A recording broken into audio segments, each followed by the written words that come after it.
Assalamualaikum warahmatullahi wabarakatuh. Di sini saya akan mempresentasikan tentang usaha pemerataan dan pembangunan di Kabupaten Sampang. Saya izin untuk memperkenalkan diri saya. Saya Kunesha Putri dari kelas 11D SMA Nazatutullah Praja Campong Sampang. Yang pertama-tama saya akan menjelaskan tentang latar belakang di Kabupaten Sumeneb. Sumeneb merupakan kota yang terletak di paling ujung timur Pulau Madura dan kota ini juga memiliki banyak pulau. Selain itu, Sumeneb ini juga disebut kabupaten yang kaya akan potensi alam, baik di kawasan kepulauan maupun di daratan. Kota Sumeneb ini potensi sumber daya alam luar biasa yang tidak hanya sumber daya migas, namun potensi pertanian perkebunan tentu memiliki potensi besar untuk terus dikembangkan menghasilkan luar biasa jika terus dikelola dengan baik. Lanjut untuk pemerataan pembangunan di Kabupaten Sumeneb. Difokuskan pada penguraian disparitas antara wilayah daratan dan kepulauan melalui pendekatan berbasis wilayah, afirmasi angguran kepulauan, dan percepatan infrastruktur dasar, termasuk jalan, sanitasi, serta jaringan listrik tenaga surya (PLTS). Poin penting usaha pemerataan pembangunan di Kabupaten Sumeneb yaitu yang pertama, pembangunan infrastruktur konektivitas, yang kedua, penerangan kepulauan, yang ketiga, optimalisasi sektor unggulan, yang keempat, peningkatan rumah layak huni RTLH, yang kelima pendekatan kemitraan yaitu TMMD, yang terakhir yaitu yang keenam peningkatan akses pelayanan dasar. Lanjut saya akan menjelaskan tentang pendidikan di Kabupaten Sumeneb yaitu pendidikan berbasis pesantren, perguruan tinggi, kondisi demografis, tantangan, dan yang terakhir pendidikan budaya. Baik, saya akan menjelaskan tentang pendidikan berbasis pesantren yaitu pesantren berperan besar dalam membentuk karakter dan pengetahuan agama, menjadikannya sentara pembangunan ilmu kitab kuning. Terus yang kedua, perguruan tinggi yaitu terdapat institusi pendidikan tinggi seperti STKIP, PGRI Sumeneb yang menawarkan program studi pendidikan PGSD, PAUD, bahasa Indonesia, dan lain-lain. Yang ketiga yaitu kondisi demografis. Berdasarkan data Juli 2025, sekitar 19,37% penduduk Sumeneb adalah lulusan SD, menandakan perlunya peningkatan partisipasi ke tingkatan pendidikan yang lebih tinggi. Yang keempat yaitu tantangan geografis. Dengan 126 pulau, pendidikan di Sumeneb menghadapi tantangan sebaran sarana dan prasarana agar menjangkau wilayah kepulauan. Yang terakhir yaitu pendidikan budaya.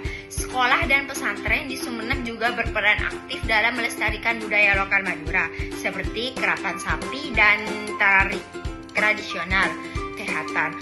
Fokus utamanya adalah meningkatkan aksesibilitas melalui pembangunan infrastruktur kesehatan dan perluasan jaminan sosial, terutama dengan adanya status kejadian luar biasa KLB campak per Agustus 2025 yang menuntut respon cepat.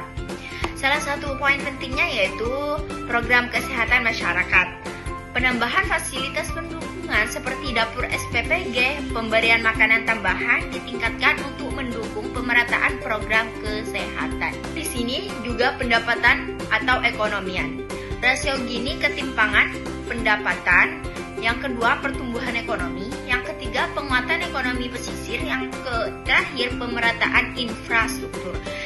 Saya di sini akan menjelaskan tentang rasio Gini ketimpangan pendapatan, yaitu angka rasio Gini Sumeneb mengalami fluktuasi namun menunjukkan perbaikan dari 0,294 2021 menjadi 0,221 pada tahun 2025, menandakan penurunan ketimpangan pendapatan. Yang kedua, pertumbuhan ekonomi. Ekonomi tumbuh 5,85% hingga triwulan Romawi 3 2025 yang didorong oleh potensi wisata bahari, budaya, dan religi. Yang ketiga, penguatan ekonomi pesisir. Fokus pada pengembangan potensi rumput laut dan sektor perikanan untuk meningkatkan pendapatan masyarakat di wilayah pesisir. Pemerataan infrastruktur, yaitu yang terakhir Kabupaten Sumeneb berkomitmen menghapus disparitas antara daratan dan wilayahan kepulauan melalui perbaikan jalan, irigasi, dan sanitasi. Ada juga potensi wisata di Kabupaten Sumeneb. Sumeneb kaya akan destinasi termasuk Keraton Sumeneb, Pantai Sembilan, Pulau Gili Labak, dan Pulau Gilia, terkenal dengan kadar oksigen tertinggi kedua di dunia. Di sini ada gambaran yaitu Masjid Jamik Sumeneb. Terus yang kedua ini Bukit Tawar Pagar Batu. Terus yang ketiga Batu Cangga. Kesimpulan dari video saya ini, yang pertama, pemerataan dan pembangunan di Kabupaten Sumeneb. Di sini ada gambaran bahwa ada gapura Kabupaten Sumeneb. Lihat sudah jelas.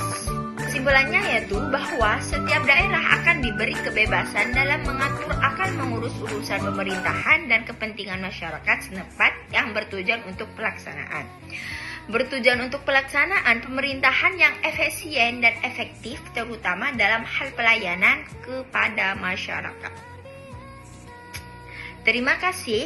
Demikianlah materi yang dapat saya sampaikan. Semoga ilmunya bermanfaat. Bila tidak dipahami, maka dikomen di bawah ini.